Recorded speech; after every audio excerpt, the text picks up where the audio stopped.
Hey guys, I thought I'd take advantage of a rainy day to go do some blitzing. As you can see, there's Lily watching a movie, so you can do this business as a mom and take your kids along. But I wanted to give you some blitzing tips because I know some people feel really uncomfortable with blitzing.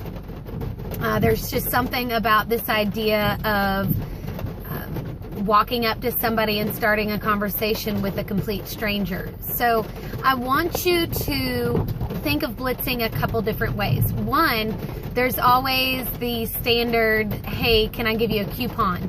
That's what you typically do if you're checking out somewhere. Maybe you've gone to eat, maybe you've gone shopping, and you just say, hey, can I give you a coupon? And of course, then when they say sure, because everybody wants a coupon, right? You give them a card, you let them look at the front of it, and you say, have you ever heard of it? And when they say yes or no, whatever, if they say yes, that's awesome, have you ever tried one? And you go from there. If they have never tried one and they're interested, try to get their contact information. Now, you know that you want to put a label on your card with your information and website and phone number, but let's just be honest. People have a lot of stuff. They have a lot of papers, they have a lot of life going on.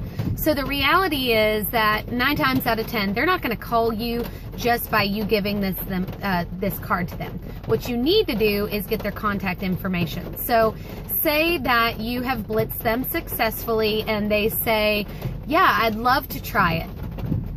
Then you say, well, let me get your contact information and we can set up an appointment. All right, now here's the thing with that. What if they don't say, yes, I'd love to try that? You don't have to wait for them to say that in order for you to get their contact information.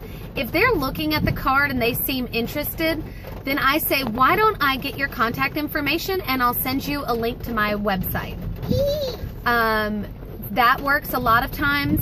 I'll also say, hey, are you on Facebook? I post a lot of specials, and that way you can see my specials that I put out.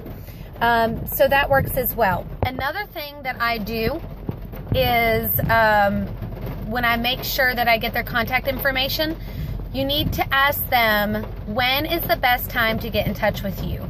Make sure you write that down because you want to be able to get in contact with them. So if you kind of make an appointment with them, so if you say, okay, great, tomorrow, morning time's the best time.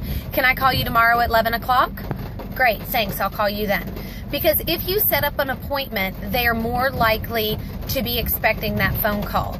Now, I always send a text with my direct link.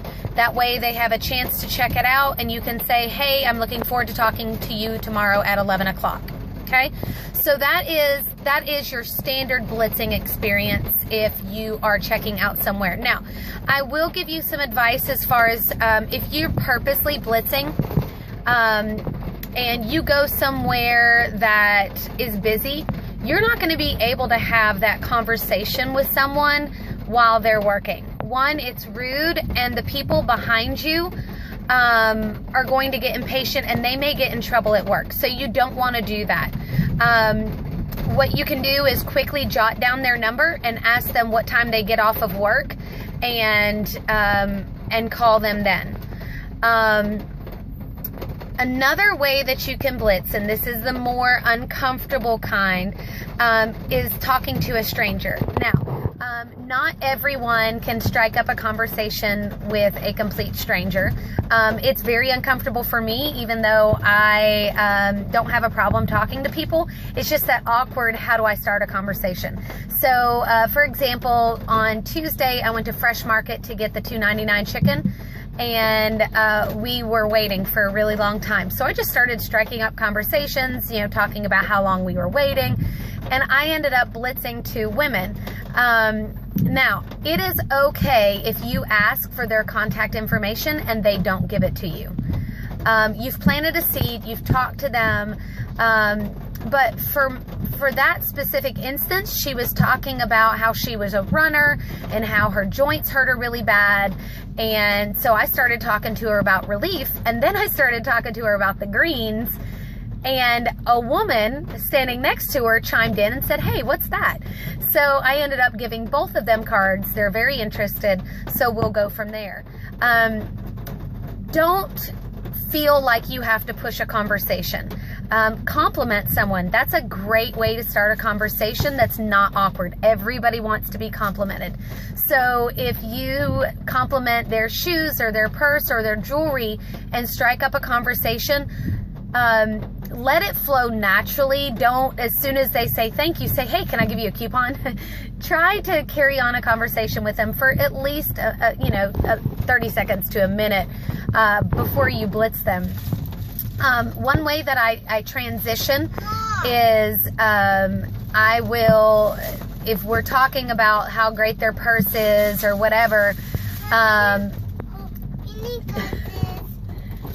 get it in a Okay, so the reality of videotaping in the car with your daughter who's watching a movie. The reality is that you can just try to carry on that conversation into something else. To ask them a question. If they look like they're in shape, say, hey, where do you work out at? Hey, where did you get that? Whatever it may be, try to carry on that conversation if it seems like it's flowing well. So, those are just a couple things. There's always the go-to, hey, do you have anything in this color?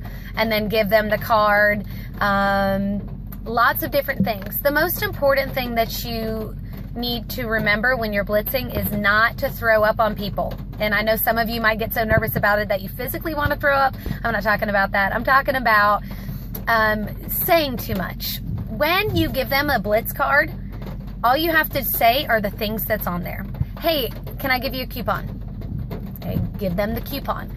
Then ask them, have you ever heard of it or have you ever tried it? It is an all-natural wrap that tightens, tones, and firms. It's site-specific. If you flip it over, it shows what it does. Stop there. You can tell by their eyes if they seem interested, if they continue to look, or they say, oh, wow. For me, I wait until then and I say, well, it's only $25 or it's free if you host a party. Would you be interested in getting some more information? And then that's when I get their contact information. So blitzing is not as bad as some people might think it is. And if you want some experience, then feel free to ask your upline to go blitzing with them and just watch kind of how they blitz. I hope you guys have a wonderful day. Everybody please stay safe with this rain, and I hope this helped.